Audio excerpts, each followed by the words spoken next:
अस्सलामुअलैकुम वरहमतुल्लाहि वबरकातुहू। क्या बच्चे बड़ों की सफ में खड़े हो सकते हैं बड़ों के साथ?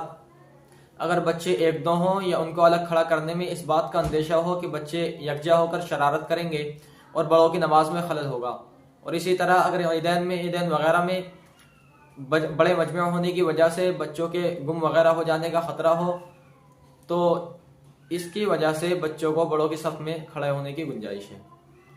तो सभी हजरात से दरख्वास्त है कि जब भी मस्जिद जाएं अपने बच्चों को साथ ले जाएं और अपने पास खड़ा करें।